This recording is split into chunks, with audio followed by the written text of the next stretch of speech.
when we talk about growing the game, we got to come back now to the greatest rivalry series. Get down to business. Look at the nitty gritty of it all. Yeah, that's right. Rennie v Erasmus. Dave Rennie's coaching record against South African teams, both in Super Rugby and at the top level in international rugby, is pretty outstanding. 4 games for the Wallabies against South Africa when he coached the Wallabies. 3 wins, 1 loss. That's right. At a time where I would say the Wallabies really had to punch above their weight to get those wins. He was an underdog in those games. 24 games against South African teams in Super Rugby for the Chiefs. 18 wins, 2 draws, and 4 losses. Pretty unbelievable record there. What is it about Dave Rennie coach teams that puts the fear in South Africa, and what will he be looking to replicate from those wins in this upcoming series? I think he's a great thinker. He's been able to outwit the tiger or the bok, and been able to implement a game plan that very quickly can nullify their strengths and counter it with something that the South African teams don't want. To have a 75% win record in both his Super Rugby games and international games against the Springboks suggests that that we're onto something here with Dave Rennie.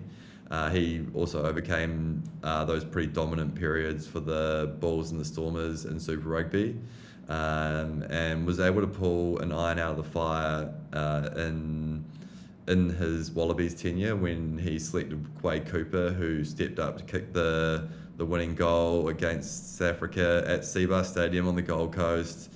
And he just has that ability to pick players and to implement something that goes against what the Springboks wants to do. And it creates a frustration from a dominant Springbok side who, let's be honest, in each one of those occasions have been pretty used to getting what they want. And right now they're pretty used to getting what they want. So that's why I'm excited about for the greatest rivalry tour is Dave Rennie potentially giving the Springboks what they don't want. Exactly right, mate.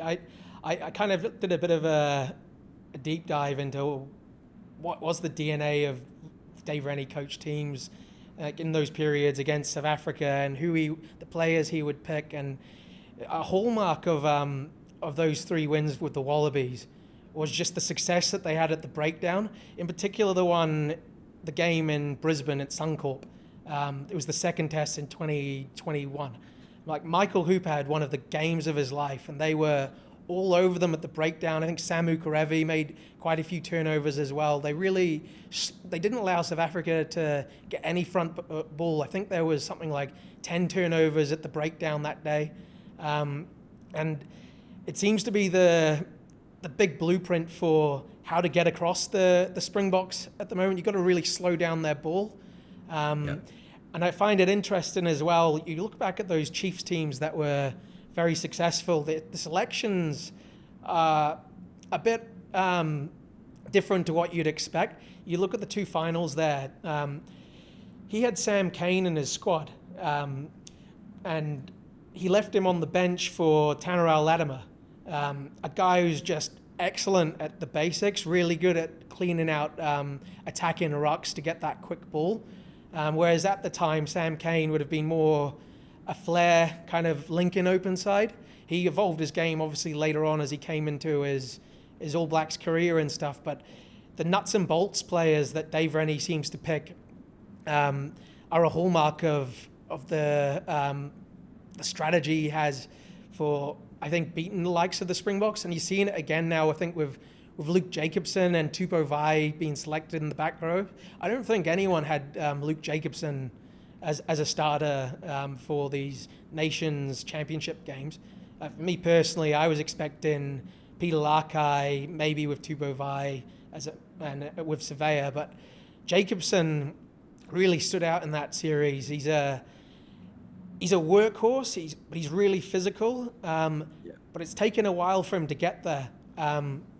He's a guy like in 2019 he got into that All Blacks World Cup squad. Didn't play any of the games because of injury, but I remember watching him in the Chiefs that season. It was predominantly, I think, at 6, which is where I probably see him as more of a 6.5 kind of player. But he has cannons for shoulders, man. Like, he can hit. And this is the kind of player you'd want in your back row against the Springboks. And it was the same for, I was looking at it, with the way he transformed, the way Liam Messam played. I think before Dave Rennie at the Chiefs, Liam Messam had obviously come from the sevens background. He was quite a rangy flanker, really good with ball in hand in the wider channels. But Dave Rennie really tightened up his tight game, with his physicality, his hit and rucks. And that year, 2012, he went from, in that first series that I think Steve Hansen selected the squad for, in his first series for the All Blacks, Messam didn't even make the initial squad, but came in as an injury replacement. And he had transformed the way he had played, the way he was playing at 6 with his physicality, more like a Jerome Kano kind of player. And that was all under the guidance already. And I think he cherry picks guys that he sees potential with and fine tunes those nuts and bolts, which is I think what we're seeing with Jacobson. Yeah, totally. I think that's pretty much spot on. He has this uncanny ability of taking guys that are good, that have a lot of potential, and making them into great players.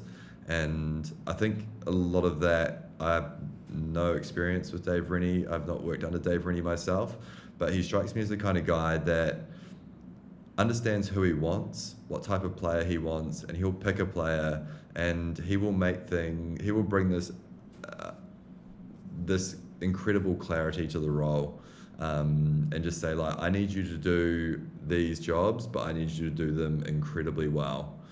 And when players have that kind of clarity, it's amazing what you can get out of someone when they know exactly what they have to do. And I can see that in some of his other fringe selections for this tour as well, with like Ethan Blackadder. He has a very clear scope of what his role will be, which will be to carry hard, make tackles, and hit breakdowns at 100 miles an hour. And yeah, like even back to the Liam Messam example, that's another case of a guy who was probably a bit more freestyle, was used to ranging and doing things as he kind of probably saw fit. But if you can narrow his scope and tell him exactly what he's good at and exactly what he needs to do, you can shape a really great rugby player who has loads of potential into someone that is beyond good. They're great. So he gets in touch with people, and he connects with them really well, and provides clarity that makes people understand what it is they need to do, which for 80 minutes, and go hard.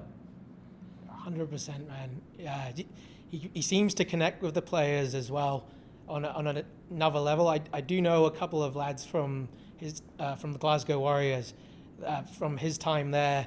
They said similar things, like a really high trust individual, really focused on clear roles, and if you did it well, you'd be rewarded.